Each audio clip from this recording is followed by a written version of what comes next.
A gente vê as conexões entre as gerações, mas a gente vê que desde dos baby boomers até a geração X, Y, o propósito ligava, o trabalho em equipe agora é uma geração que é um propósito do negócio, é um propósito social, é uma necessidade de imediatismo muito grande e muito mais do que, porque o imediatismo não é um crescimento rápido, mas é uma geração que está acostumada a ter feedback de tudo.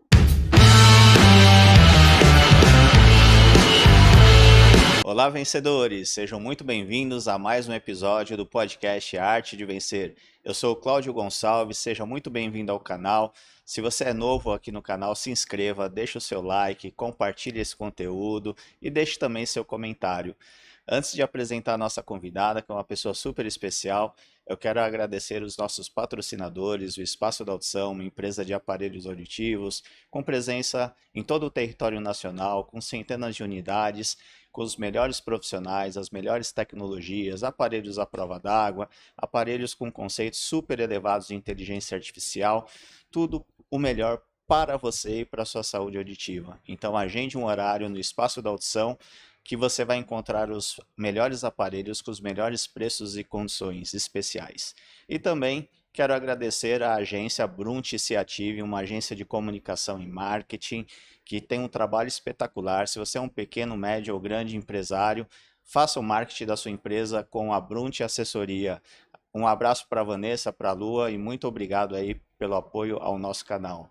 E hoje eu tenho uma convidada super especial, a gente falou de aparelhos auditivos e ninguém melhor que conhece muito bem esse ramo. Seja muito bem-vinda, Patrícia Corradini. Bem-vinda. Obrigada, um prazer enorme estar nesse quadro aqui, muito interessante e inspirador também. Hoje é um episódio muito legal porque a gente vai desmistificar muitas coisas, né? O primeiro, de que concorrente não pode se dar bem. A gente foi concorrente durante muitos anos, a gente vai contar essa história. Estamos aqui. Você veio lá de Porto Alegre para participar do nosso podcast, então te agradeço imensamente a sua disponibilidade. É verdade, obrigada pelo convite, um prazer enorme. Nós nos conhecemos como concorrente, nos damos super bem, trocamos muito nessa jornada. Então, acho que é bem isso. Eu acho que a gente está aqui para complementar. O mercado tem para todo mundo, né? Exatamente.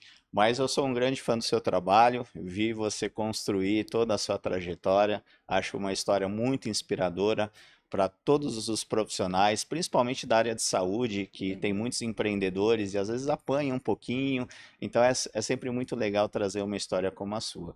Mas vamos lá, você é fonoaudióloga por formação, é isso? Isso, eu sou formada em fonoaudiologia e resolvi empreender na área de fonoaudiologia, mas independente do empreendedorismo, de montar uma empresa de aparelhos auditivos, eu nunca deixei a minha formação de lado. Então, mesmo com o empreendedorismo, eu fiz meu mestrado na área, meu doutorado na área, sempre paralelo os dois, a parte acadêmica e a parte empreendedora. E por que a fonoaudiologia na sua vida?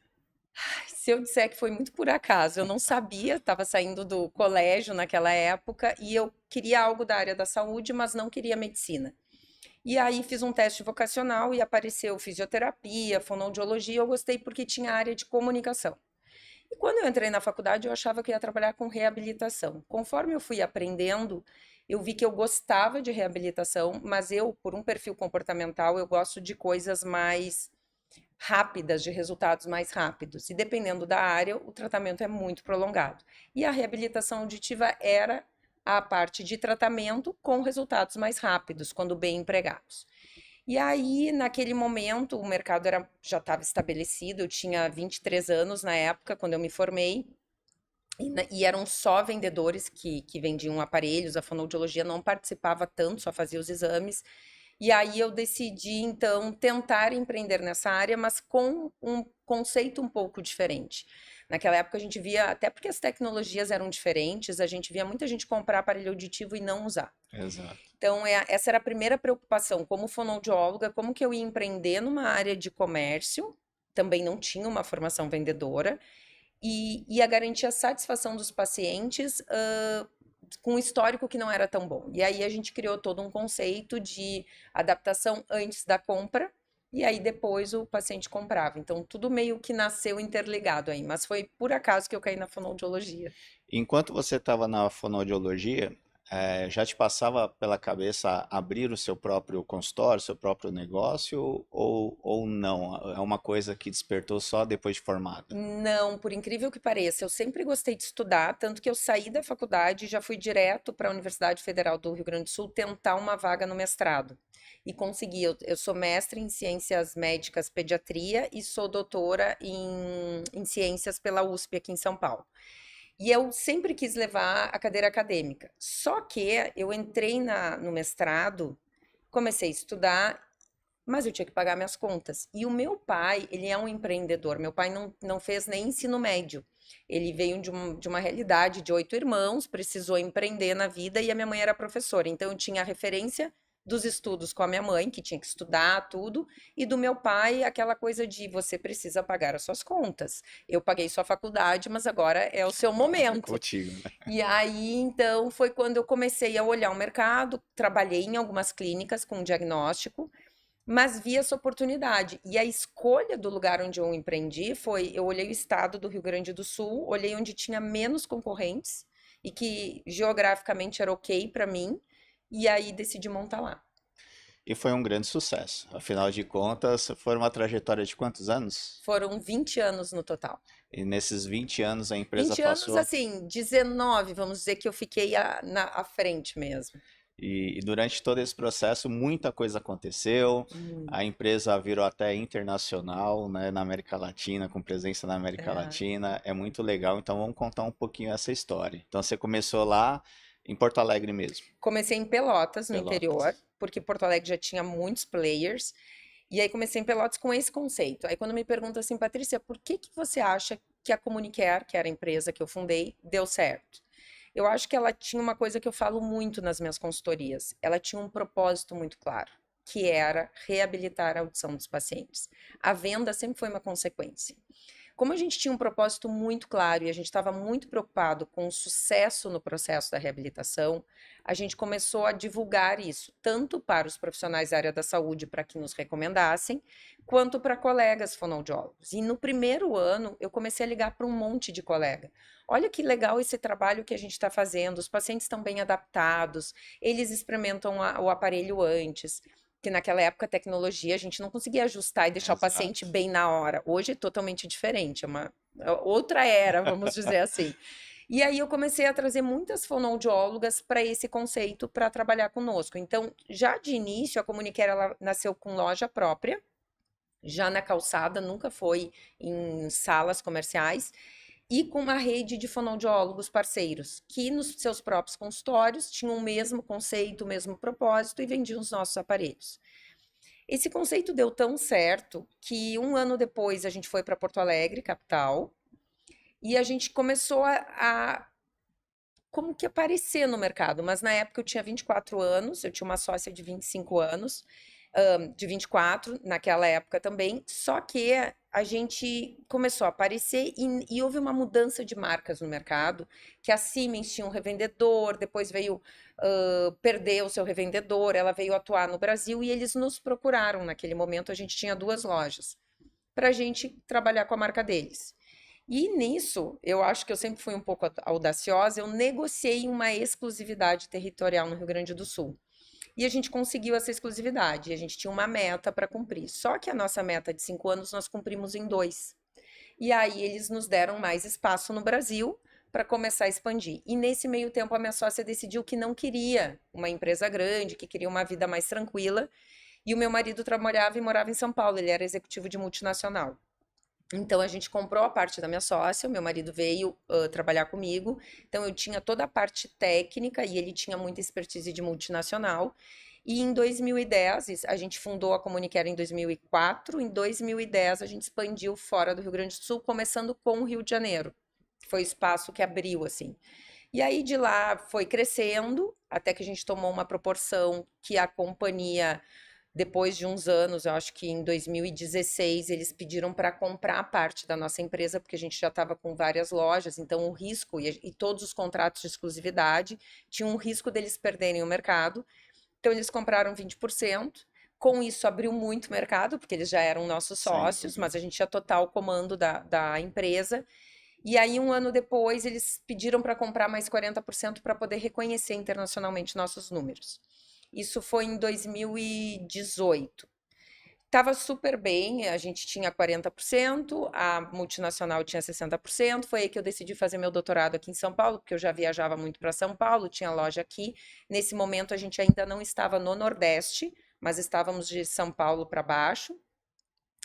E aí veio uma fusão mundial, onde a empresa que era nossa sócia fundiu com um grande concorrente.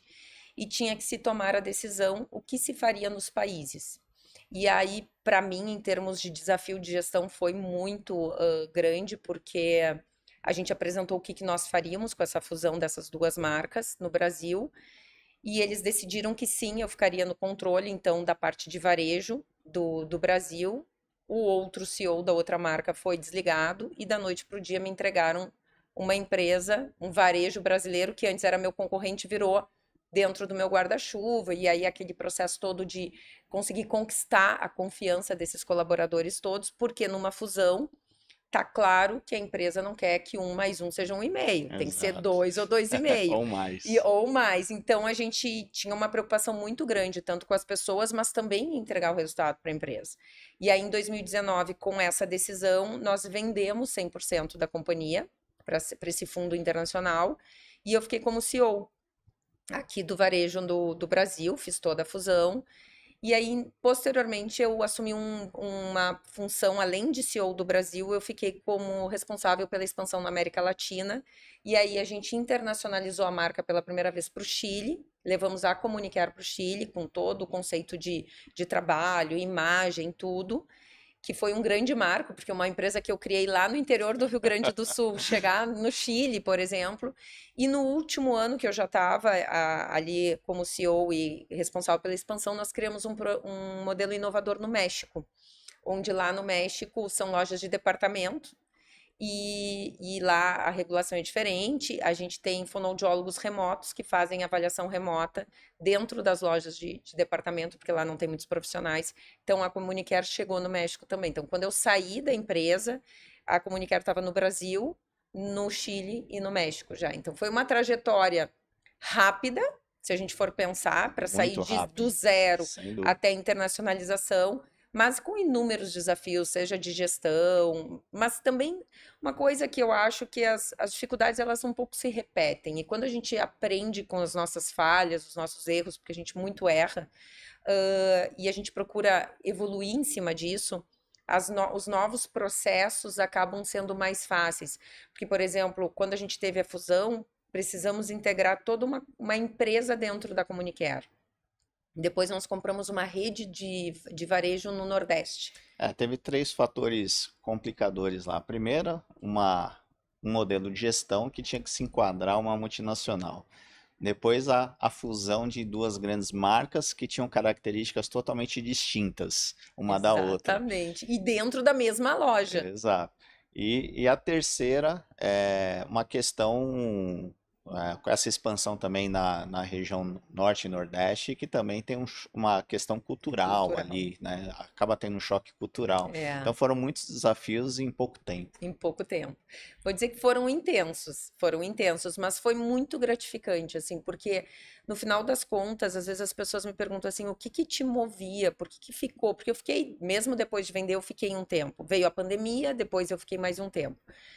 Eu sempre, no início da minha carreira, o que me moveu a empreender foi querer fazer algo diferente. E aquele propósito virou minha paixão e a minha obsessão. E quando eu comecei, as empresas já estavam estabelecidas. Então eu tive que achar o meu espaço, eu tive que dizer para o mercado por que que eu era diferente. E eu tinha que entregar uma coisa diferente. Então tinha muita verdade naquilo ali. Quando a empresa cresceu, que a gestão saiu das minhas mãos, que eu já tinha um time de gestores, o meu propósito pessoal eram as pessoas que trabalhavam ali. Eu queria ver aquelas pessoas transformando as vidas delas, comprando sua casa própria, vendo seus filhos crescerem, realizando seus sonhos. Então, na minha trajetória ali dentro, os meus propósitos pessoais foram mudando. E foi isso que me manteve muito tempo depois, mesmo depois da venda. As pessoas me perguntavam, mas por que seguir? porque eu ainda tinha uma conexão muito forte com aquilo ali. Então foi uma trajetória muito gratificante, assim. Legal, mas eu queria voltar um pouquinho lá no seu início, com 24 anos, né? Quando você decidiu empreender como profissional de saúde, né? Quando você chegou e decidiu montar uma empresa, você viu que precisava também fazer marketing, precisava saber vender, finanças, enfim, você se deparou com um mundo que talvez, não sei se era totalmente conhecido ou não. Como foi esse processo de ter que lidar com áreas que, em tese, não estavam atreladas à sua formação? Olha, super desafiador e ótima essa pergunta, porque eu acho que muitas pessoas pensam em empreender e se deparam com isso. Então, às vezes Exato. a gente vê, até eu estava ouvindo outro podcast falando sobre a confeitaria, não basta saber fazer bolo, tem que entender de negócio, eu adorei aquele podcast. Ah, foi desafiador, porque a gente entendia da parte técnica, mas o que que a gente fez? E eu vou abrir aqui porque eu acho interessante. Em 2004, nós alugamos uma sala e ninguém nos dava marca para trabalhar. A gente batia na porta e as pessoas nos olhavam e diziam: não, duas meninas recém-formadas, 24 anos, não. E a gente conseguiu uma marca muito simples na época, que tinha uma presença muito pequena no mercado, mas nos deu essa confiança. E acreditaram na gente, nos ensinaram um beabá básico, vou dizer o que era. Como fazer um fluxo de caixa numa planilha de Excel, ou seja, entrada, saída e saldo. Como fechar um DRE. Então, assim, saber qual o valor da mercadoria que a gente vendia, qual o custo da mercadoria, quais eram as despesas fixas que a gente tinha, quais eram as variáveis. Um DRE básico, Até para numa poder planilha fazer de uma Excel. precificação, né? Bem feito. Exatamente, numa planilha de Excel. Então, eles nos deram uma estrutura básica de gestão, ao menos para saber controlar aquilo ali. E nos deram algumas sugestões. E naquela época, eu me lembro que a gente abriu isso em 2004, então vamos retroceder. Eu coloquei 40 mil reais e a minha sócia colocou 40 mil reais. Só para estoque, a reforma do local, e capital de giro. Então, nós decidimos que nos primeiros 6 meses nós não tiraríamos dinheiro dali, então a gente se revezava e eu atendia numa clínica para ganhar dinheiro e ela em outra clínica para ganhar dinheiro. Ali era o nosso negócio, nosso sonho. Depois de 6 meses, a gente tirava 20% do lucro líquido da última linha. E aí, só depois de 2 anos que nós começamos a tirar 40%, 21 e 20 outra.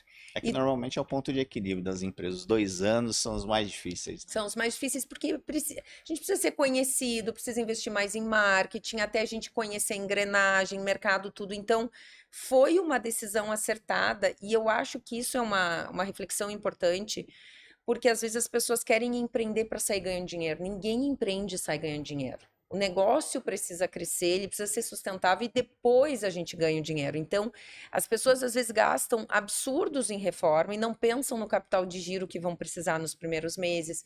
Então, eu acho que a gente acertou muito nisso daí, porque eu vejo muita gente errar nisso. Exato. Gastar muito em coisas que não vão trazer cliente e depois que está com aquela estrutura não adianta, porque daí não tem capital para sustentar o negócio até que ele decole. Às vezes, mesmo depois de muitos anos, ainda não tem esse controle, né? Exatamente. E ao mesmo tempo, naquele momento, teve essa parte de gestão que foi desafiadora, e a outra parte que foi desafiadora para mim e que depois, quando eu fui agregando pessoas para trabalhar comigo, também foi, que é como transformar pessoas técnicas em vendedores.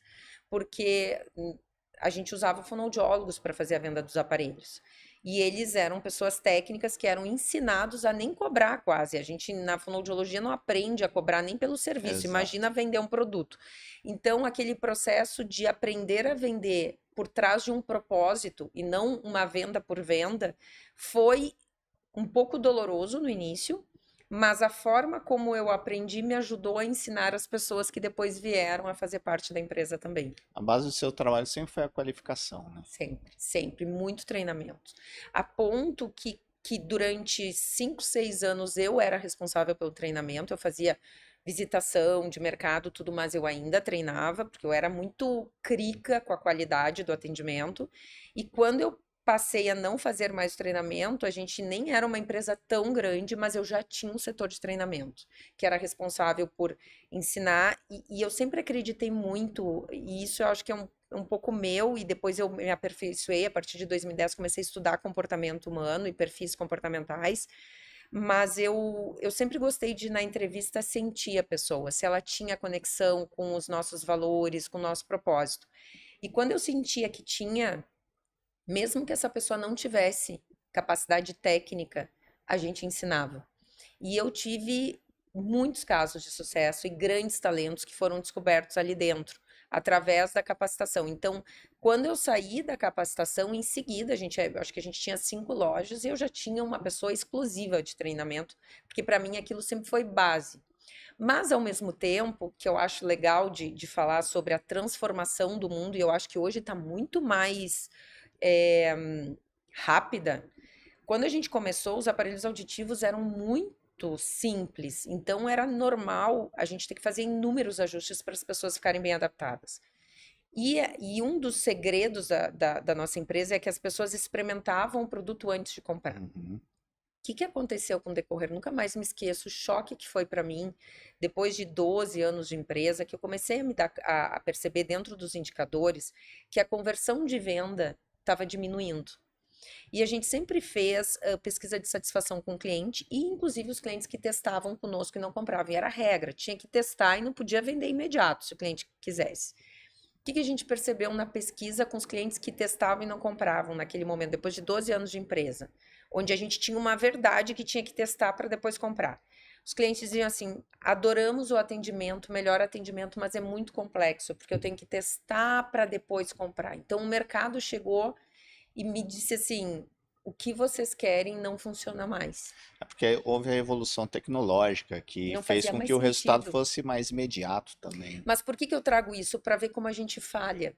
Eu fiquei tão apegada ao meu propósito inicial que eu não li o mercado.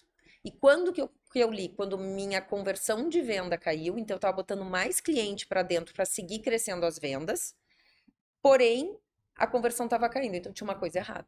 E aí foi através da pesquisa que eu trouxe essa informação para dentro, e aí tive que mudar todo o protocolo, porque aquilo que antes era uma verdade deixou de ser uma verdade, então os clientes queriam sair com o aparelho na orelha pronto e fazer ajuste remoto, enfim, o que fosse. E aí a gente teve que fazer toda uma transformação cultural. Então vamos lá, eu quero que você dê uma dica agora, porque eu tenho certeza que esse podcast, todos os centros auditivos do Brasil vão assistir, eu tenho certeza disso. Então, que dica você daria para quem tem um centro auditivo para ter os principais KPIs de monitoramento? Eu acho assim, primeira coisa, vamos dar entrada, vamos olhar, eu sempre gosto de olhar a jornada do cliente. De onde os seus clientes vêm? O cliente fez contato, seja telefone ou entrou, você tem que saber de onde ele veio. Se ele veio da internet, do Instagram, de uma ação específica que você fez. Por quê? Isso vai direcionar o seu investimento de marketing. Primeiro ponto. Segundo ponto, mensurar o índice de agendamento que você tem sobre o seu lead. Ou seja, o cliente fez contato com você, qual percentual de agendamento que você tem? Eu acho que menos que 50, 60% é inaceitável. É Uhum, muita energia. exato. Então, assim, eu tenho que buscar uns 60% de A agendamento. pessoa já teve a predisposição, né? Ninguém liga para um centro auditivo Exato. para saber sem ter um mínimo interesse. Algum interesse tinha. Então, primeira coisa, taxa de agendamento. Segundo, então, primeiro de onde veio, taxa de agendamento, taxa de comparecimento. Não adianta eu ter uma agenda cheia e poucos comparecimentos, que eu fico com aquele espaço vazio. Então, taxa de comparecimento. Estou com problema de comparecimento, eu preciso agir lá na minha recepção ou no meu call center para entender por que isso está acontecendo e tentar virar isso daí. Porque tão grave quanto uma taxa de agendamento baixa, pior eu acho uma taxa de comparecimento baixa, que eu fechei a agenda da Sem fonoaudióloga. dúvida. E depois a taxa de conversão em vendas. De todos os clientes que sentaram na frente da fonoaudióloga, quantos compraram? Porque nessa área especificamente, é totalmente diferente eu falar de aparelho auditivo, de óculos, ou eu falar de roupa. Não é um item de desejo. Ninguém acorda dizendo: hoje vou comprar um aparelho auditivo. É um item de necessidade. A pessoa só toma essa atitude quando ela já sente uma dificuldade. Se ela, além de tomar atitude, ligou, agendou, compareceu, é óbvio que essa pessoa tem uma dificuldade. Então, eu sempre acredito que ou essa pessoa não comprou porque eu não consegui encaixar dentro das minhas opções o que coube na condição financeira dela, porque os aparelhos auditivos hoje, vamos ser bem honestos, mesmo os mais simples, devolvem com boa qualidade a audição. O que a gente pode escolher é o quão conforto ou acessórios ou outras coisas o cliente quer. Exato. Então, eu não soube ler e ser transparente com o meu cliente a ponto de achar o produto que resolveria o problema auditivo dele e cabia dentro do orçamento dele. Ou eu falhei na parte técnica, não soube fazer um bom ajuste e ele não percebeu o benefício.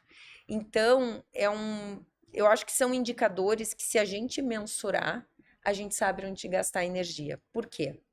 Às vezes as pessoas falam assim: vou fazer um treinamento, e fala de tudo. Fala da taxa de agendamento, do comparecimento, da conversão. Mas se ele não sabe onde está o problema, é perda de tempo. Porque as pessoas precisam saber onde elas precisam evoluir. E às vezes é numa observação, entrando numa sala, para saber por quê. Por exemplo, vamos supor que eu tenha uma loja e eu tenho 3 fonoaudiólogos e um tem uma taxa de conversão baixa e passou pelos mesmos treinamentos. Por que não entrar dentro da sala? Por que não estar junto, não entender? Porque às vezes é o detalhe da forma como a pessoa apresenta o produto, ou como ela escuta, ou se ela escuta efetivamente o que o cliente está dizendo. Então, eu acho que os detalhes fazem toda a diferença. E não precisa ser mais que isso. Tendo esses, você consegue saber exatamente o que precisa evoluir dentro do seu negócio. Mas aí você tocou num ponto importante, que não é só mensurar, é ouvir o seu cliente também, Ah, sim, com certeza. né? Até para saber como você pode melhorar os números também. Sabe que a gente tinha um hábito. Quando eu entreguei a Comunicare, ela tinha 450 colaboradores. E nós tínhamos quase 100 lojas, 90 e poucos. Mesmo assim, se eu sentia que alguma loja não estava desempenhando, às vezes eu mesma ligava para o cliente e dizia que era uma pesquisa de satisfação. Estou ligando, o senhor esteve na nossa loja, vi que o senhor testou, gostaria de saber como o senhor foi atendido. Porque eu acho que isso é uma prioridade. Mas aí as pessoas falam assim: poxa, mas você, como CEO da companhia, esse era o propósito, era ter clientes reabilitados, era ter clientes satisfeitos. E não quer dizer que eu não confiava na equipe, não, mas eu sempre acho que mais cabeças olhando o mesmo problema, a gente pode chegar numa solução melhor. E às vezes a pessoa que está lá, não é que ela não faça porque ela não queira fazer. Às vezes ela não percebe onde ela está falhando. Então, ouvir o cliente é importante, que pode ser tanto dentro da loja, lá, junto na hora do atendimento, ou através de uma ligação de satisfação para o cliente que comprou, para o cliente que não comprou. Até porque em todos os negócios é importante a gente saber quais são os nossos pontos fortes. Exato. Então, a pesquisa de satisfação, tanto com os clientes quanto com os não clientes, é importante a gente saber o que me fez, o que me diferenciou do mercado que fez esse cliente comprar comigo, e isso eu não posso perder. Então, eu sempre, quando eu dou consultoria, eu falo: gente, cuida, eu já vi muito negócio começar a cair porque a pessoa começa a olhar tanto no concorrente que perde a sua identidade. Exato. Então a gente Isso tem que saber acontece muito também com preço, com tudo, com né? tudo. Olha, eu estou olhando muito mais o concorrente, aí eu quero baixar o preço, mas eu quero entregar a mesma qualidade, é uma conta matematicamente impossível muitas Exato. vezes, e as pessoas se focam tanto no outro que esquecem o que eles têm de mais valor e o que fez eles chegarem até ali. Então, por isso que eu acho que ouvir o cliente, seja através de pesquisa, seja com ações específicas, é importante para nunca esquecer o que te fez chegar até lá e o que faz o cliente que não comprou com você comprar no outro lugar. E também é natural que o cliente, num primeiro momento, ele tem uma preocupação com o preço e ele tem essa ansiedade de saber, porque a percepção que as pessoas têm, ah, para eu tiver caro, né? Mas caro quanto, né? Tem sempre aquela pergunta, né? E muitas vezes é isso. Então você tem pessoas procurando que num primeiro momento demonstram uma preocupação com o preço. Aí você tem a concorrência ali, você vê o seu vizinho baixar o preço, e é algo natural das pessoas começar a ter esse tipo de movimentação e esquece justamente essa identidade, esse posicionamento, e quando vai ver está desvirtuando tudo, né? É. Então, a importância de ter esse posicionamento e saber que as pessoas, elas têm uma preocupação por preço, mas dificilmente, se a gente parar para pensar como consumidor, dificilmente a gente compra as coisas mais baratas. Se você quer comprar uma televisão, você não vai simplesmente colocar no site de busca menor preço e vai comprar a primeira que você viu mais barata, né? Você vai Exatamente. criar parâmetros ali para poder escolher, e aí sim, dentro desses parâmetros, você fazer um processo de pesquisa, né? Agora, o que eu queria te perguntar também é o seguinte: você teve uma atuação muito forte como varejista, o que não é fácil nesse Brasil. O varejo no Brasil tem sofrido bastante, principalmente por essa questão de preços, né? É, e essa expansão dentro de um mercado exclusivo, então você tinha, por mais que você tenha uma gama de produtos, mas também existe uma certa limitação também, né? E aí, obrigatoriamente, também você tem que agregar melhor o serviço ali ao seu negócio. Mas também você tem uma experiência muito grande com vendas B2B no setor multimarcas, porque você também foi dona de uma Uma distribuidora de distribuidora. aparelhos auditivos, né? E aí eu queria que você falasse um pouquinho sobre isso. O que que é mais fácil? E o quanto a sua experiência de varejo também contribuiu para os seus clientes B2B nesse desenvolvimento para que a sua distribuidora crescesse desenvolvendo esses clientes? Excelente pergunta, porque realmente teve uma conexão. Como varejista, é desafiador porque o serviço tem que ser o diferencial, e aí eu sempre digo que é o propósito. Se eu quero ser uma empresa de menor preço, eu tenho que buscar o produto de menor preço, mesmo que não tenha qualidade. Se eu sou uma empresa que quer entregar qualidade, eu tenho que traduzir isso para o meu cliente quando ele chega. Uhum, Ele tem que saber que ele está numa empresa que não quer simplesmente vender qualquer produto, mas fazer com que ele consiga se reabilitar e, obviamente, que caiba no bolso dele, mas que seja uma via de mão dupla. Não adianta ele comprar um produto e não conseguir usar, exato. né? Então, isso é uma questão. A outra questão que aconteceu com a distribuidora foi que, primeira coisa, é que a distribuidora, ela atuava vendendo para os meus concorrentes.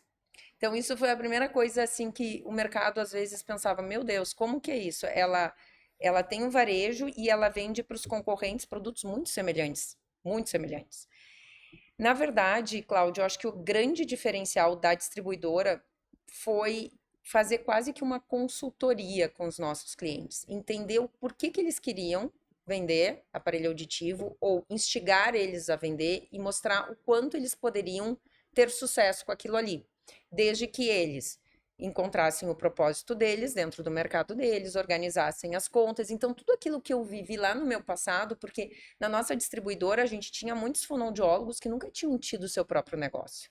E aí a gente ensinava fluxo de caixa, DRE, investimento em marketing, tudo isso a gente ensinava.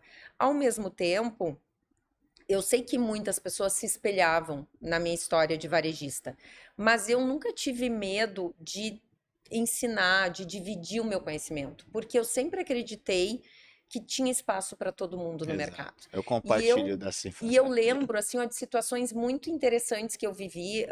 Às vezes eu chegava numa loja da Comunicare e uma fonoaudióloga dizia assim: eu estou perdendo venda para cliente da Quali Áudio, que era da distribuidora. Falei, certamente ela foi melhor que você. Como? Não pode? Pode. Certamente ela conseguiu identificar melhor a necessidade do cliente do que você. Atendimento, né? Atendimento. Então, não queria dizer que porque eu tinha o meu varejo ia ser melhor do que do meu cliente da Exato, distribuidora. exato. Efetivamente, eu não acredito nisso. Eu acho que cada profissional realmente tem o seu diferencial. E eu vivi muito tempo isso, sabe? De pessoas de dentro do varejo reclamando que os clientes da distribuidora estavam sendo os nossos concorrentes. E eu te digo, no final, assim, a gente tinha uma participação de mercado. Se a gente juntasse distribuição e varejo, a nossa participação de mercado era bem grande mesmo, porque a Sim. gente acabava concorrendo com os próprios clientes da distribuidora. E ajuda, né? Porque aqui no Brasil nós tínhamos vários distribuidores, mas acho que só eu e você que tinha essa experiência de varejo em conjunto Exatamente. também. Então, eu acho que esse know-how, porque eu também venho do varejo, eu acho que esse know-how que a gente traz para a distribuição Ajuda. ajuda bastante. Ajuda porque a distribuição, especialmente de aparelho auditivo, ela diferencia muito das outras. É totalmente diferente. E eu falhei, quando eu comecei a distribuidora, no início eu tinha um pouco de receio desse conflito e eu tentei fazer uma distribuição não técnica, não com o conhecimento, e não deu certo. Ela só decolou quando eu levei para a distribuidora, que daí a gente teve pessoas conosco que levaram à frente isso, o conhecimento técnico, o compartilhamento de experiência, que aí a gente conseguiu fazer decolar. Então eu concordo com você, eu acho que a experiência de varejo na área faz muita diferença para ajudar os nossos clientes da distribuição decolarem, porque a gente sabe como lidar com a dificuldade. Exato. Eu acho que a moeda que representa melhor tudo isso é a credibilidade. Então, no meu caso, e no seu também com toda certeza, é quando os clientes começaram a ver que você não fazia uma concorrência com eles, né? Então é assim, eu sempre colocava uma situação para o cliente. Concorrente, você já é. Agora, é melhor ser um concorrente parceiro ou um concorrente inimigo, né? É aquela situação. Exatamente, exatamente. Então, muitos às vezes acabavam falando assim, puxa, é legal ser parceiro de alguém que tem uma trajetória, tem uma história, contribui e conseguiu ver que mesmo com aquela concorrência ali que você cria, o negócio dela impulsiona, né? E eu Exatamente. cito muito hoje do mundo atual, o iFood, por exemplo, aonde todos os restaurantes ficaram expostos, mas todos eles alavancaram suas vendas, né? Então, o problema não é a Exatamente. concorrência. O problema Exatamente. é você olhar para dentro e você fazer o seu melhor para o seu cliente. Se você faz o seu melhor, dificilmente o cliente escapa. Eu falo que é, existe aquela situação, o cliente pesquisa, mas quando ele se encanta por um atendimento, ele decide.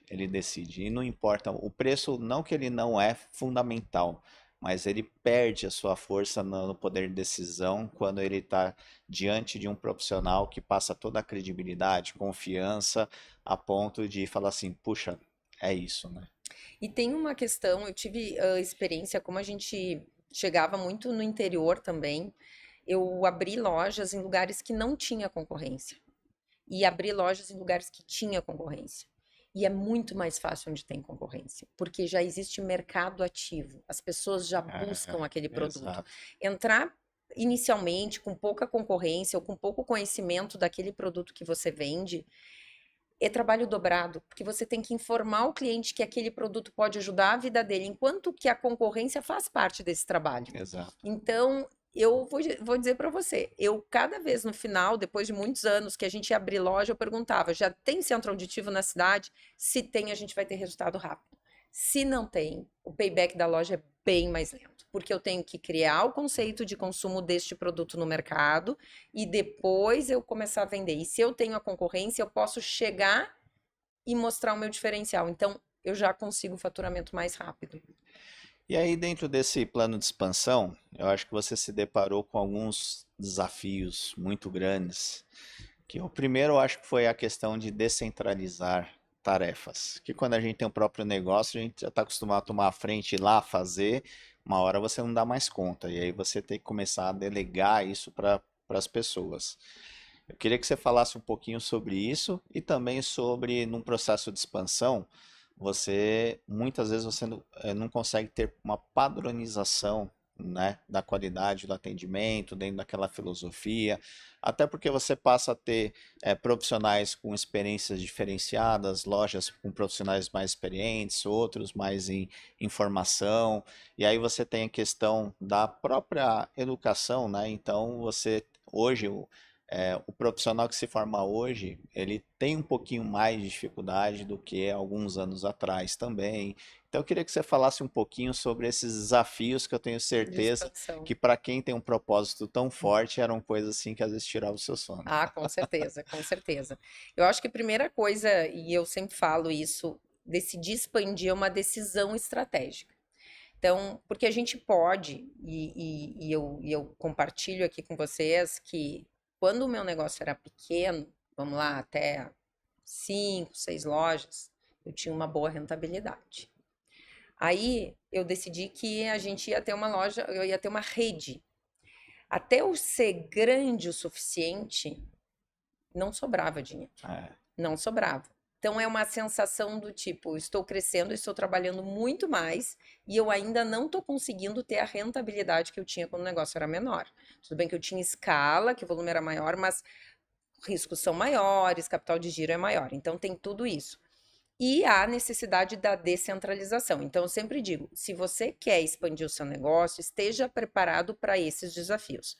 Primeira coisa da descentralização, eu acho que um dos segredos é você precisa ter ao seu lado pessoas que possam tomar decisões sem depender de você. E isso só acontece, na minha concepção, se você tem uma cultura organizacional muito forte, onde esteja muito claro para os colaboradores, para os gestores, lideranças, quais são os valores que regem a sua empresa. Então, eu vou dar um exemplo, por exemplo, como é que funcionava para um processo de gestão de liderança. Muitos dos líderes vinham da própria empresa e eles se desenvolviam como liderança. Então, é natural que no início eles perguntavam, ó, fazemos isso, vamos fazer aquilo, e eu sempre tentava fazer um processo de análise que era o seguinte: você quer fazer isso daqui? Vamos pensar o seguinte: isso daqui respeita o nosso valor X? Respeita. Respeita o nosso valor Y? Respeita. Respeita o nosso valor Z? Respeita. Então ele está de acordo com a nossa missão. Você pode fazer. Agora, se ele ferir qualquer um dos valores, a gente não deve fazer. E são coisas muito simples, assim, é um exercício claro. Isso daqui, você está sendo honesto nessa relação que você está querendo formar? Você está garantindo a rentabilidade, se rentabilidade é um valor da empresa? Você está, sei lá, valorizando o seu parceiro, respeitando o seu parceiro? Tá. Respeitou? Decisão bem tomada. Então, eu usava muito a cultura organizacional para ajudar as lideranças a aprenderem a tomar decisão. Isso eu acho que era uma coisa bem forte, assim. Outra questão que era importante era um alinhamento claro das lideranças, das áreas, inclusive. Então, quando a empresa ficou bem maior, o que que nós tínhamos? Nós tínhamos o workshop de lideranças, que a gente se reunia, e ali estava líder de logística, líder comercial, líder de marketing, líder do call center, líder do customer service, líder de loja, porque a gente tinha por regionais. E ali a gente discutia tudo. Se vai ter promoção, se não vai ter promoção, a logística opinava, o marketing opinava, o cara do customer service opinava, o cara do laboratório opinava. Por quê? Para que daquilo que saísse dali, todos soubessem qual era a estratégia das próximas semanas e cada um ia cascatear para suas equipes. Então, a tomada de decisão conjunta trazia, óbvio que eu sempre participava, mas trazia, primeiro, uma diversidade de ideias, porque mentes diferentes trazem visões diferentes sobre o mesmo problema e a chance da gente acertar na solução é maior. Sem dúvida. Um compartilhamento de responsabilidades, então não é mais a culpa daquela área ou daquela área, é uma decisão conjunta que foi tomada. E uma questão que eu acho que é bem importante nesse processo de descentralização e que eu vejo que às vezes as pessoas falham é a tolerância ao erro. Porque no momento que a gente, como dono de um negócio, como líder de uma empresa, entende e reconhece que a gente falha tanto quanto qualquer outra pessoa e que a gente, quando falha, resolve o problema, a gente tem que deixar claro para as pessoas que elas não têm problema de falhar, desde que elas tentaram acertar, respeitando a cultura da empresa. E se essa falha acontecer, uma característica que eu sempre tive era o seguinte: se der qualquer zebra, me traz. Eu vou ajudar a resolver. Depois a gente vê por que a gente errou. Mas eu sempre estive do lado das pessoas que eram as minhas lideranças. E tiveram, assim, problemas, me lembro, muito graves, às vezes, de informação que não foi bem dada e que criou um conflito e a pessoa se desesperar por uma, às vezes até inexperiência, dizer, tudo bem, nós vamos juntos. E essa sensação de que o teu líder está do teu lado E não te punindo, né? traz a segurança psicológica, traz a pessoa trabalha mais leve, ela consegue criar mais. Então, eu acho que isso é um dos segredos da descentralização e do crescimento. O que é difícil muitas vezes? Isso chegar em diversos níveis, porque isso para um nível é uma coisa, isso para um nível e outro nível é diferente. Sem você pegar, sei lá, 8, 10 lideranças, multiplicar para 400 pessoas, né? E aí entra essa questão que você falou da questão geográfica, muitas vezes, de unidades que a gente não consegue estar tão perto. Então, tentar trazer para alinhamento, tentar entender o que está acontecendo. É 100% garantido? Não é. Se eu for falar para você assim, eu já errei muito na minha vida, muito. Mas eu sempre procurei crescer com meus erros. E eu tive experiências que me orgulham muito. Eu lembro de pessoas que eu promovi para liderança, que eu fiz tudo isso, como eu fiz para várias pessoas. E elas não deram certo. Só que elas eram excelentes colaboradoras. E eu consegui mantê-las na empresa, com outro cargo, em outra função, sem perder. Porque esse sempre foi meu medo. Quando eu promovia alguém para um cargo de liderança, era de perder Às aquele vezes é um caminho excelente. sem volta, né? Exatamente. E eu, no final, o que que aconteceu? Durante o crescimento ali que a gente vinha e planejava, vamos abrir 10 lojas, e aí a gente já ia planejando. O que que aconteceu quando houve, e a gente planejava o crescimento dessas lideranças? Quando houve a fusão com o concorrente, eu recebi várias lideranças e eu recebi várias equipes de uma cultura totalmente distinta. E aí eu precisava juntar essas culturas. Que é muito mais difícil do que Muito mais, formar, né? muito mais difícil. Mas o que que eu aprendi? Primeira coisa que nós decidimos naquele ano, que foi 2019, que nós faríamos rápido, nós não demoraríamos. Então a gente visitou 100% das lojas que a gente absorveu, fomos muito transparentes com todo mundo, explicamos qual era a cultura dessa nova empresa que estava se formando, quem quisesse podia ficar, quem não quisesse a gente ia fazer o desligamento, mas assim, ó, de uma forma muito transparente, porque o que que a gente não queria? Pessoas com medo. A gente queria que as pessoas dissessem, eu quero entrar nesse barco ou eu estou fora Que é desse muito barco. mais fácil ele começar a virar essa chavinha pro novo, né? Exatamente. E houveram pessoas que viraram a chave super rápido e a gente teve pessoas que achavam que ia virar a chave e 6 meses depois não viraram, mas em um ano a gente colocou a casa em ordem. Aí quando nós compramos a rede do Nordeste, a gente pensou assim, acho que foi rápido demais um ano. Foi estressante. Aí a própria equipe, como a gente sempre ouviu, as lideranças todas chegaram a falar, olha, nós vamos absorver, mas a gente precisa fazer um pouco mais devagar. Foi muito forte para a gente, porque as pessoas que estão na empresa também se sacrificaram muito para integrar. Os novos estavam com receio de chegar, mas também quem estava recebendo teve um trabalho muito grande também de integrar. Então, aí na rede do Norte e Nordeste, a gente foi um pouquinho mais slow, assim, nesse processo todo de integração. E teve algum momento dentro dessa jornada que você falou assim, não vai dar certo, penso em desistir? Eu nunca tive plano B, tá? Isso eu nunca tive plano B na minha vida, assim. Eu tinha quase que uma. Talvez assim, ó, no início, lá no início da Comunicare, em 2004, quando eu comecei, que eu queria convencer o mercado que a gente entregava alguma coisa diferente. E eu vou te dizer, eu não tinha muito capital na época, eu trabalhava num consultório para pagar minhas contas. E o meu pai dizia: eu não pude estudar e eu dei uma faculdade privada, eu dei uma escola privada, então eu não aceito que você tenha um nível de vida menor do que o você recebeu. Uhum. Então aquilo ficou muito em mim, muito. E meu pai é descendente de italiano, então ele é bem direto, não teve muito assim, não foi amaciado essa informação. Então eu tinha um compromisso meu com o meu pai, com a minha mãe, de eu preciso dar certo. E aí, quando eu decidi montar, eu pensava assim, não tem como não dar certo. E eu lembro que na época, gente, 2004 não tinha internet. O jornal ainda era o grande marketing, anunciava nas páginas de saúde do jornal e ainda existiam panfletos. Então eu panfletei em prédio. Eu me lembro de me despencar assim para atender pacientes super longe para ter aquela venda. Tiveram assim alguns momentos que eu cheguei chorando em casa e disse assim, isso aqui não vai dar certo. Meu Deus do céu. E muitas vezes, para quem não sabe, o aparelho auditivo a gente recebe prescrição de médico. E eu lembro, eu fazia mestrado na época, já estava terminando meu mestrado, e eu lembro de algumas vezes visitar médicos que eu conhecia, que eram meus colegas de mestrado, de me olharem e dizerem assim: o que que você está fazendo? Você é inteligente, fazendo mestrado, virou vendedora de aparelho, assim, me botando lá embaixo.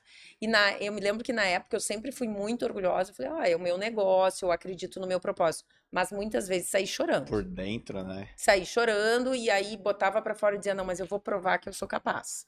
E foi um processo às vezes doloroso, mas eu acho que foi bem importante, porque essa dificuldade, quando a gente não tem plano B, a gente faz acontecer. Eu vejo que às vezes o grande problema das pessoas é que as pessoas elas começam já vendo o que elas vão fazer se não der certo. A chance de não dar certo é muito grande se você não põe todos os seus esforços naquele plano A. Então, hoje mesmo eu estou começando um novo empreendimento e aí o meu sócio chegou para mim e falou assim, Patrícia, você acha que isso vai ter sucesso? Eu falei, eu não sei, não tem outra opção. Que vai dar certo, vai dar. O tamanho desse negócio eu não sei calcular. Porque uma coisa interessante, quando eu montei a empresa, eu nunca imaginei que ela chegaria no tamanho que ela chegou. Eu nunca idealizei uma grande empresa, eu sempre idealizei o propósito daquela existência. E ela, por si só, foi crescendo e foi se tornando uma grande empresa. E o negócio que eu monto hoje, eu tenho um negócio de agronegócio e estou montando um negócio na área de anfitriões de aluguel. Eu tô mais preocupada em fazer o meu trabalho bem feito. Porque eu tenho certeza que se eu fizer bem feito, o Sem dúvida. mercado vai responder positivamente. Isso que eu ia te perguntar, como você, como fonoaudióloga, foi parar nessa área do agro, da agropecuária, da construção, como que foi isso? Eu acho que empreender é uma cachaçinha, assim, né? A gente gosta de empreender. O agro, o meu pai, ele é agricultor, agropecuarista. O meu sogro é pecuarista. E eu, Daniel, que é meu marido e virou meu sócio desde 2010, também vem dessa área. Então, nós tínhamos nas nossas raízes a agropecuária. Quando a gente vendeu a empresa, a primeira coisa que a gente pensou assim, bom, o que nós vamos fazer com o dinheiro da venda? Deixar só no banco é um risco. A gente mora no Brasil, por mais que, né, diversifique investimentos. Então a gente decidiu que a gente queria investir nas nossas raízes. E ontem fez 8 anos que a gente deu o pontapé inicial na Coragon, agropecuária. Começou bem pequena e começou como uma diversificação de investimentos. Só que ali a gente viu que podia dar certo, que tinham pessoas muito legais e a gente achou um propósito, que foi o agronegócio, a gente não vê muito foco em gestão de pessoas, em transformação de vidas no agronegócio. A gente viu muita evasão do agronegócio para a cidade, de pessoas que nasceram no campo e foram para a cidade. E o nosso propósito é mostrar que o campo hoje dá qualidade de vida, dá um trabalho digno. Hoje os tratores têm ar-condicionado, as pessoas têm que lidar com tecnologia, tem GPS. Então não é mais aquele trabalho braçal. É, E isso virou o nosso propósito. inteligência artificial, tem tudo, né? Tudo. Então, nosso propósito hoje é levar tecnologia, levar conforto para os colaboradores e a nossa missão é produzir alimentos transformando a vida das pessoas que trabalham lá. Então, virou um propósito muito forte, foi pelas nossas origens. A Gerdini Construtora foi porque foi uma oportunidade de crescimento e a gente viu que no interior não tinha alguns condomínios, a gente resolveu fazer condomínios. E agora a parte de anfitrião, mesma coisa, porque a gente está vendo que está tendo uma tendência muito de poucos hotéis lá no sul, muitos lofts nessa área, mas as pessoas não gostam muitas vezes de gerir pessoas, e eu adoro pessoas, então ter equipe de camareiras, de gestores, para mim não é problema. E aí por isso que eu estou mergulhando aí agora na Destino Living. No agro é a grande paixão do Daniel também, né? O agro é a grande paixão do Daniel. Eu costumo dizer que na Comunicare eu ficava muito à frente e o Daniel era o meu suporte, toda a parte de gestão, e no agro ele está à frente. Eu fico muito mais no suporte à gestão de pessoas e compartilho, obviamente, as decisões estratégicas. Mas ele que está à frente do agro, ele é o cara do agro. Daniel, um grande abraço para você e te espero aqui também em um episódio que é muito legal contar a sua história também, é bem É um bacana. cara que saiu de multinacional, foi empreender, verdade. Cara super bacana também. É. E agora você está com uma empresa de desenvolvimento de pessoas, lideranças, mentorias. Fala um pouquinho.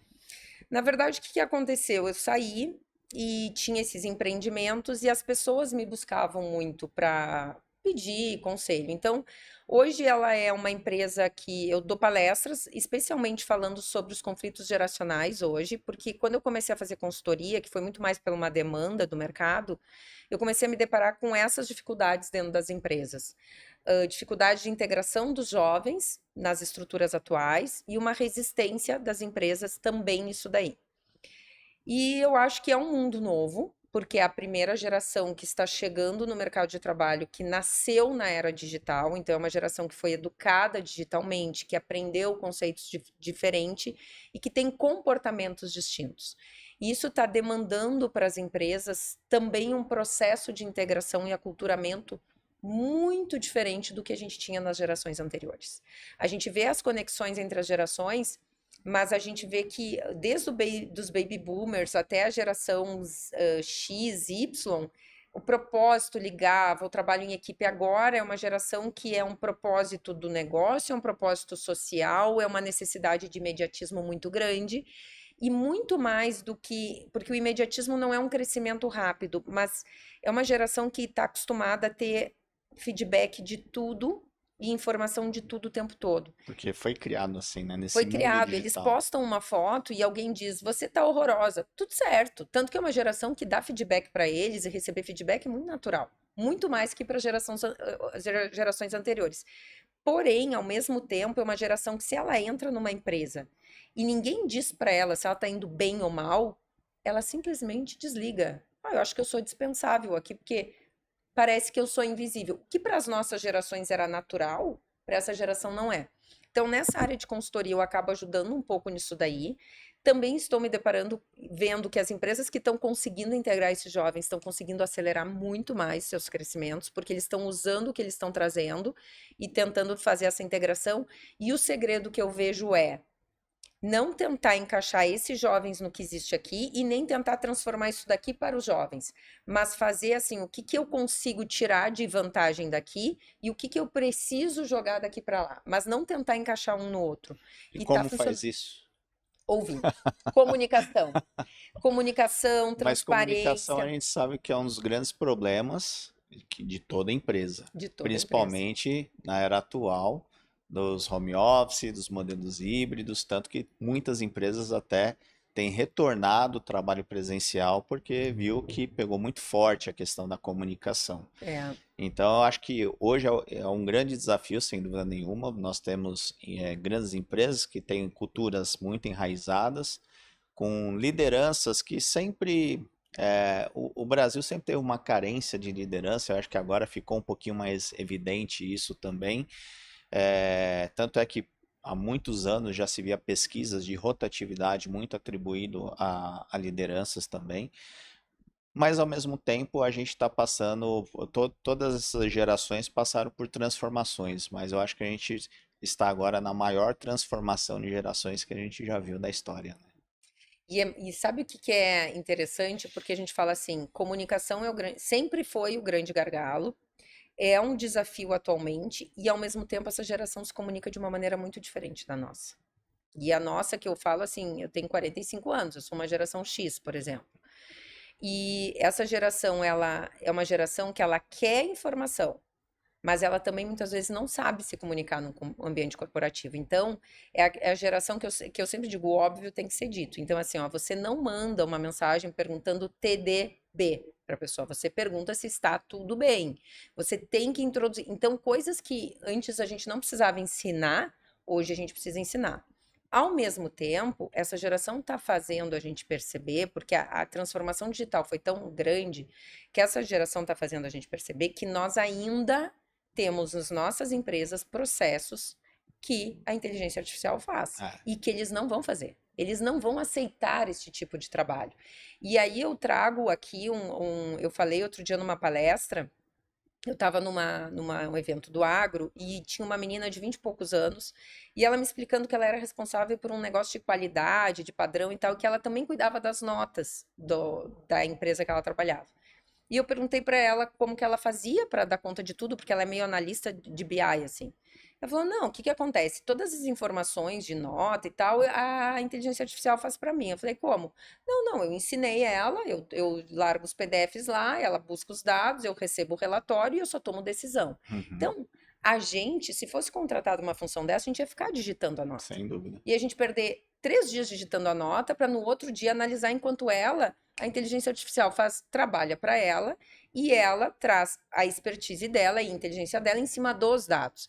E é isso que eu estou vendo, que as empresas que estão conseguindo captar essa habilidade dos jovens, que é muito diferente das gerações, a gente faz, mas a rapidez com que eles entendem esse processo é muito maior do que as gerações anteriores, porque o cérebro deles já estão preparado para isso.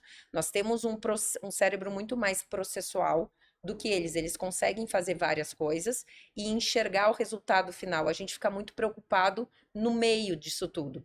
Então, usar o que eles têm dessa expertise tecnológica e encaixar nas demandas é o que está sendo o segredo. E a comunicação que eu digo é colocar realmente, muitas vezes, o estagiário, o trainee com o CEO da empresa. Porque a estratégia está aqui e a inovação está aqui. Se eu botar muitas pessoas no meio e eu não tiver uma comunicação clara, talvez eu não consiga usufruir. E aí essas lideranças que estão aqui no meio vão dizer: esse jovem não dá, porque ele está só pensando em viajar e não quer fazer esse processo aqui. Porque ele não vai tolerar esse processo. Então, o segredo é como que eu enxergo esses processos todos com uma mente mais jovem, mais tecnológica, para simplificar e eu usar muito mais a inteligência humana para tomada de decisões do que para fazer tarefas que hoje a gente não precisa mais fazer. Você sabe que antes de gravar esse episódio eu conversei com alguns líderes no sentido de tentar entender as principais perguntas e dúvidas que as pessoas teriam sobre a geração Z, né, que é a grande incógnita do momento, né? E uma das situações mais curiosas que você me falou é que a geração Z muitas vezes é visto como pessoas, às vezes melindradas, que não sabem lidar com as frustrações, tal. Mas ao mesmo tempo você falou que é uma geração que recebe bem feedbacks. Exatamente. O que que acontece? Eles recebem bem feedback porque eles estão acostumados a receber críticas. E a gente tem que pensar, e aí eu gosto de estudar comportamento humano, que não é, a gente não está falando crítica do que eles colocam. Eles são jovens que os pais expuseram eles sem eles saberem, sem eles quererem. Essas crianças nasceram digitalmente, então a foto deles está no Instagram desde que eles nasceram. Eles querendo ou não, isso não é uma decisão deles. Então, querer dizer para essa geração que isso é uma invasão, mais invasão do que você ter sido exposto desde um bebê, a cabeça deles já é diferente. A formação da cabeça deles é diferente. Então, eles estão acostumados com todas as críticas. Isso favorece muito o feedback. É uma geração que, se você diz assim: olha, fulano, super legal sua ideia, mas eu preciso que você aprimore isso. Perfeito. Qual é o problema dessa geração? Como eles estão trabalhando muito com tecnologia, muito a um clique, e eles procuram, isso não deu certo, eu vou fazer de novo assim. Não gostei desse programa, eu troco. Eles trocam muito fácil. No momento que a gente entra num ambiente corporativo e a gente decide botar uma estratégia em prática, eu não consigo trocar assim. Existe dinheiro, existe todo o financiamento daquela estratégia. E aí que entra a experiência dos líderes mais antigos, de quando for implementar uma estratégia, preparar esses jovens para as frustrações que vão vir e que talvez aquele protótipo que é perfeito vai falhar um pouquinho e a gente vai ter que ajustar. E é isso que essa geração não tem. Esse preparo para lidar com o fracasso. Eles estão acostumados a reconstruir e muito rapidamente. Só que dentro de um orçamento, de uma estratégia numa empresa, a gente não consegue fazer isso toda hora. A gente pode aprimorar muitas vezes. E aí que entra a grande riqueza da experiência das gerações anteriores com essa inovação que as O gerações ideal é têm. sempre a mescla, né? A mescla dos dois. A mescla dos dois. Ao mesmo tempo, é uma geração que tem muita criatividade e eles pensam fora da caixa. Isso é fato, né? Mas falta resiliência também. Falta porque, como tudo é muito instantâneo, o que faz a gente ser resiliente? A necessidade de sobrepor uma adversidade, de sobrepor uma dificuldade. Na vida deles, eu não quero, eu troco. Eu não, não me interessa mais, assim como eu dou like, eu dislike aquilo, eu não quero mais, eu não sigo mais, não me interessa mais. Então, isso faz um comportamento não tolerante ao erro, não tolerante à falha. Essa pessoa está me criticando muito, eu vou bloquear.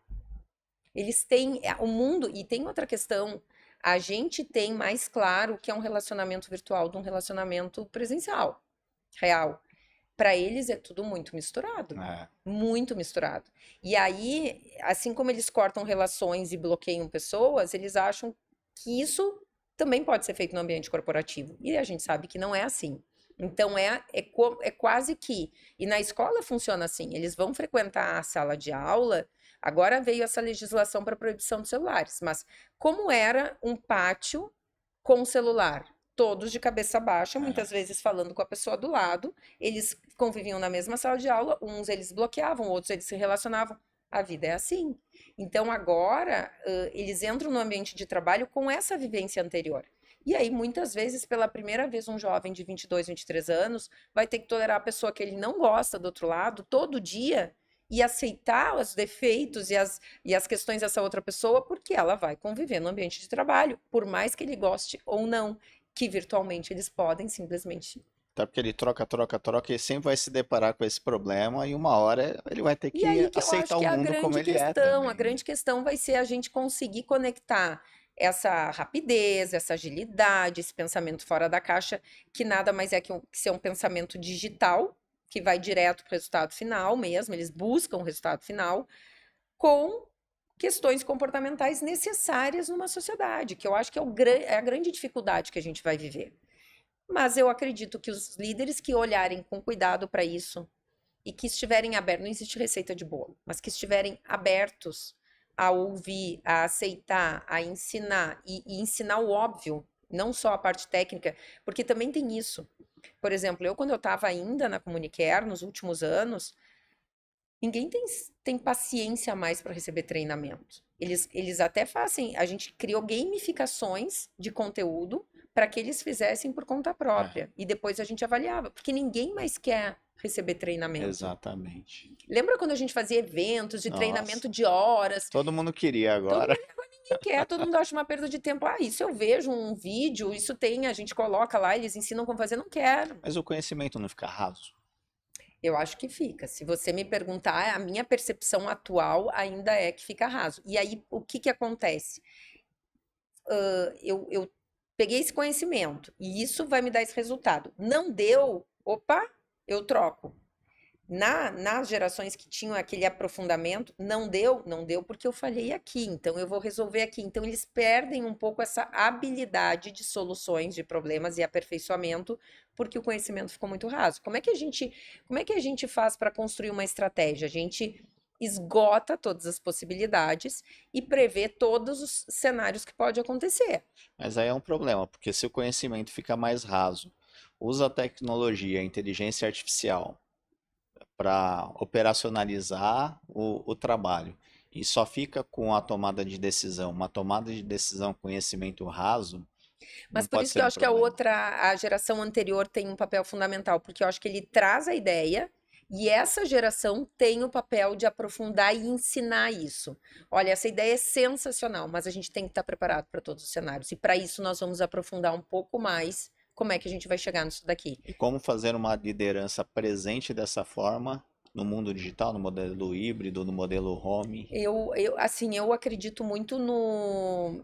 Não digo nem que seja híbrido, eu acredito em flexibilidade, porque eu acho que hoje as pessoas querem ter um tempo, sei lá, seja para um dia buscar o filho na escola. Isso é uma coisa legal, né? Eles têm uma preocupação com qualidade de vida, aproveitar a vida que da nossa geração não tem. Era Não trabalho, tinha, trabalho, trabalho, trabalho. não tinha, assim, a gente nem pensava muito, tinha que fazer, tinha que fazer.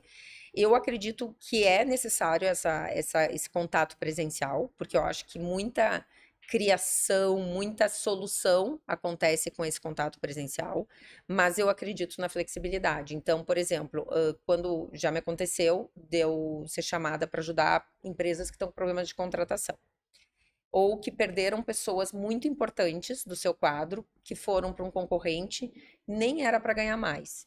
E aí, o que que eu sempre trago? Todas as pessoas, e não só as gerações essas, mas todas as pessoas ressignificaram muito suas vidas depois da pandemia. Foi um choque para muita gente. Então, eu não estou dizendo que uma empresa ela tem que ser totalmente flexível, que ela tem que ser híbrida, mas ela precisa entender o que que é valor para aquele colaborador. Uhum. E uma coisa surpreendente é o seguinte: O que era valor há 10 anos atrás, por exemplo, um benefício financeiro, talvez para essa geração não seja. É, Talvez você construa assim, ó, você tem uma equipe de venda e construa assim, olha, eu vou dar um super bônus financeiro para quem fizer isso, isso, isso. Talvez para essa geração, se você disser assim, ó, se você atingir essa um meta, dia de folga ali. você tem a cesta livre. Essa pessoa É, vai dizer, eu quero isso, eu não quero esse bônus financeiro. exato. E é isso que a gente tem que aprender com eles. Isso a gente só aprende ouvindo. E isso é um grande desafio, porque o que que acontece? As empresas têm pessoas que dão valor aos outros benefícios e tem pessoas que vão dar valor a isso. E como que a gente transforma isso? Comunicação clara, vai ter que ter um cardápio de benefícios, eu escolho se eu quero a folga, se eu quero um bônus financeiro. Infelizmente, a gente vai ter que ser mais flexível, porque a geração está exigindo isso da gente. Mas eu acredito que é importante estar presencialmente, sim. Mas isso é muito legal que você está trazendo, porque mostra também que as empresas têm que ter uma mudança na forma de contratar as pessoas. Então, ao invés de fazer aquelas perguntas tradicionais, né, hoje tem perguntas muito mais relevantes, porque até as empresas hoje não estão muito preocupadas em saber as experiências anteriores, está preocupado justamente nisso, né? Como você funciona, como eu consigo utilizar o seu É, potencial, a sua criatividade, toda a habilidade, o seu talento para o meu negócio, né? exatamente. Eu acho que entender o que motiva aquela pessoa, essas gerações elas só entram onde elas veem que tem propósito e que eles compartilham do propósito, eles não entram em locais que eles acreditam que vão contra os ideais deles. Então a gente vê muito isso. Enquanto antigamente as pessoas, ah, não, não me interessa o que essa pessoa faz fora, hoje não existe mais, até porque eles são muito expostos nas redes. Então a gente sabe quem são essas pessoas e eles gostam de se expor também. Então, a gente tem que saber exatamente o que move essas pessoas. E se o que mover essas pessoas não se conectar com a sua empresa, esquece. É muito difícil transformar. Agora, se essa pessoa se conecta no propósito, gosta do propósito da sua empresa, compartilha, talvez não tenha formação, talvez tenha que melhorar muita coisa, tem, mas tem essa conexão, a chance de dar certo é muito grande. E também o que eu queria te fazer uma pergunta é o seguinte: a gente sabe que isso acaba criando um modelo até de ser meio egocêntrico, né? Porque isso faz com que até esses próprios jovens tenham dificuldade de reconhecer que às vezes ele tem que mudar também. Ele sempre atribui o problema ao outro, à empresa, ao colega, ao líder, enfim, né? É, isso não pode, daqui a alguns anos, a gente ter um problema aí de identidade, alguma coisa assim, que a pessoa se perca no meio do caminho Eu também? acho, isso é uma característica da geração Z, é uma geração mais egoísta. Tá? É o que ela mais se diferencia da geração Y, da geração X, e é por isso que ela não se conecta com o Baby Boomer. Porque o Baby Boomer é aquela geração acima lá dos, em torno dos 60, que é extremamente leal, extremamente comprometido, mas que valoriza o trabalho em equipe. Não pensa muito em propósito, pensa no trabalho, no que tem que fazer na empresa. Aí vem a outra geração X, que é leal também, que é super comprometida, mas que já começa a querer flexibilizar um pouco mais, não é só trabalho, e pensa no propósito. Aí ela se conecta com a Y no propósito e a Y busca mais flexibilidade. E aí a Z vem pedindo só propósito e não só o propósito da empresa, mas o quanto isso se conecta com o mundo e o quanto ela vai transformar o mundo, porque como digitalmente tudo é entre aspas, possível, eles querem um propósito assim extraordinário. Por isso que tem uma pesquisa que diz que 70% dessa geração quer ser empreendedor, porque eles acreditam que eles podem fazer algo extraordinário. Eles é enraizado nisso, porque como eles têm essa sensação de que eles podem tudo através do digital, eles têm muito esse perfil mais empreendedor. E aí, como é que a gente retém esses jovens? Trazendo o intraempreendedorismo dentro da empresa. Olha, então esse projeto você vai ser responsável. E aí, de novo, eu acho que entra o grande desafio atual, que é as gerações anteriores mostrarem que na prática ninguém faz nada sozinho. E quando acontecer uma falha, trazer todo mundo e mostrar para essa pessoa essa falha não é do fulano nem do ciclano, é de todos nós. Só que é um processo que a gente não estava acostumado a fazer. E é isso que está pegando hoje. É ter que fazer coisas que para as outras gerações eram óbvias e para essa não é. É aí que está a grande resistência. Eu fico curioso para saber como vai ser daqui 5, 10 anos, porque concordo que existe um conceito, né, uma fome de empreendedorismo, uma característica muito forte dentro disso, mas também a falta de resiliência, o conhecimento raso pode ser grandes entraves também. E eu tenho um certo receio que aconteça o que aconteceu um pouco na nossa geração quando a gente pegou a revolução da internet, que era aquela situação, quem sabia mexer com a internet na época tinha grande destaque, como o Excel também quando surgiu, Sim, quem né? fazia análise de Excel. Mas a maioria das pessoas ficaram numa situação muito rasa, né? Uhum. Poucos, eu falo que até hoje, depois de anos, décadas do Excel, poucos sabem mexer com a É. profundidade que a ferramenta proporciona. Isso pode acontecer com a IA também, né? Então, eu fico curioso para daqui 10 anos É. saber como é que vai funcionar, porque eu vejo muitas coisas boas, muitas coisas legais, mas ao mesmo tempo, algumas situações que me preocupam justamente por essa falta de resiliência, às vezes esse conhecimento mais raso. E aí que eu acho que a mudança a forma da educação mais democratizada também ajuda, porque é o que você falou, as pessoas não querem mais participar do treinamento, ela quer entrar no YouTube ou qualquer coisa, acessar alguma plataforma e ir atrás daquela informação, daquele conhecimento específico. E por isso que nós criamos esse podcast, inclusive, que eu acho que é uma forma de um jovem ouvir e às vezes parar e refletir, falar, pô, eu tenho todo um potencial para empreender, para ter sucesso, para ter a história da Patrícia, que começou pequenininha lá em Pelotas e conquistou o Brasil e a América Latina, né?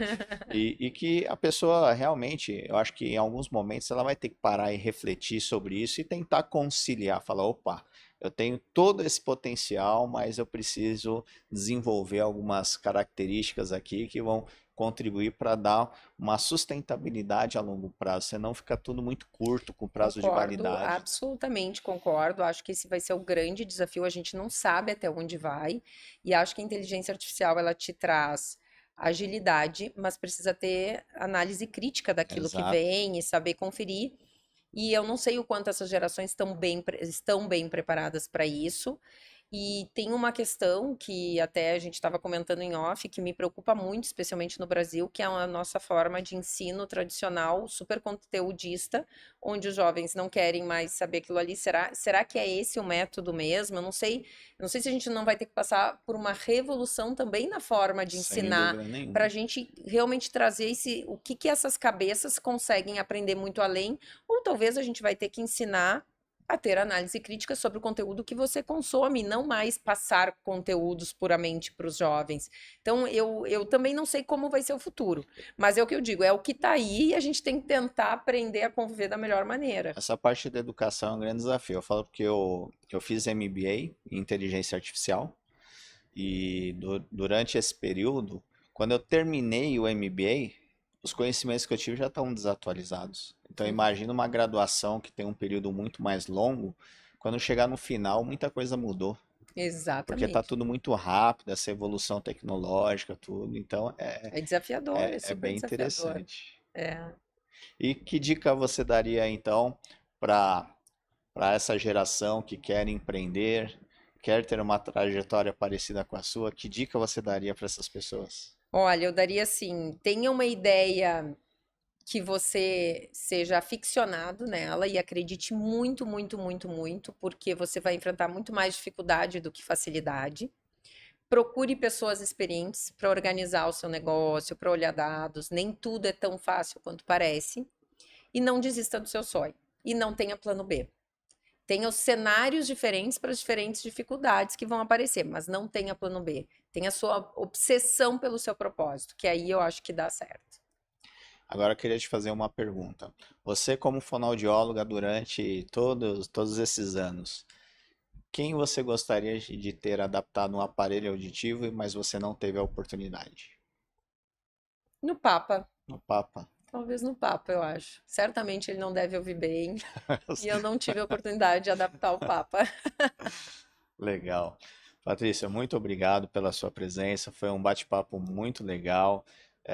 Espero poder ter você daqui a algum tempo para a gente voltar a falar sobre esse tema que me interessa muito fazer o acompanhamento da evolução, porque eu sou entusiasta do empreendedorismo, acho que o brasileiro ele tem que empreender mais. Um país desse tamanho, são poucas empresas ainda, é uma quantidade muito pequena É. de empresas, tem espaço para muita gente, e eu fico muito triste em ver que a maior parte das empresas não passam dos 2 anos. Então, eu acho que eu não sei exatamente o que falta, se é planejamento, se é resiliência, tudo, mas eu acho que nós temos um papel muito grande em trazer informações, em ajudar as pessoas que querem empreender a não ter esse sonho frustrado. Eu acho que empreender no Brasil a gente sabe que não é fácil, é, é um país muito caro para empreender, cheio de riscos, cheio de desafios. A gente está passando agora por uma reforma tributária que vai É. mexer com tudo, mas eu acho muito importante que é assim que a gente constrói uma sociedade, né? Gerando empregos, mais pessoas empreendendo.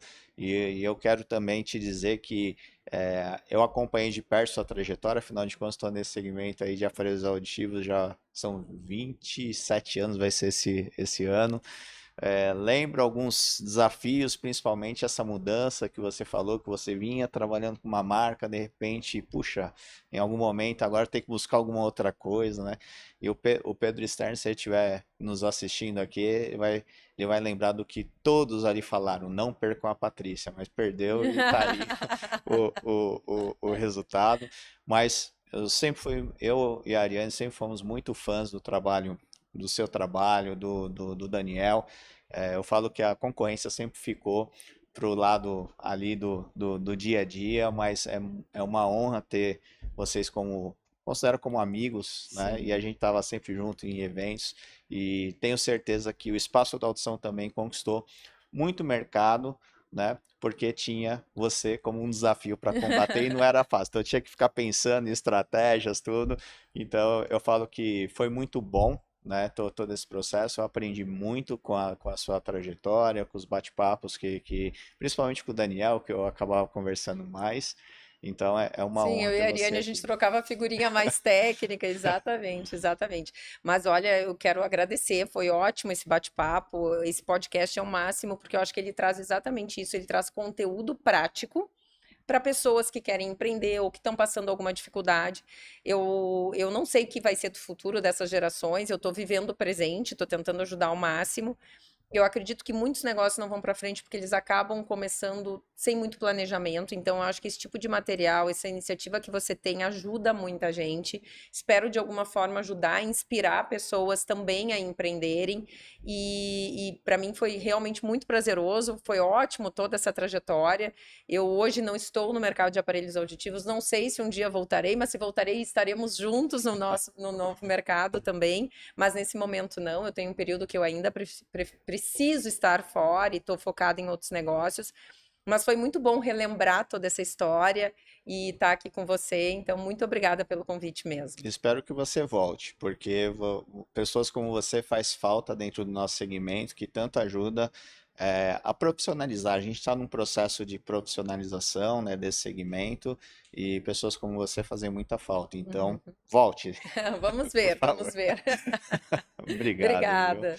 Se vocês gostaram desse episódio, deixa aí o seu like, compartilhe esse conteúdo para todas as pessoas que podem se interessar por essa história que foi maravilhosa.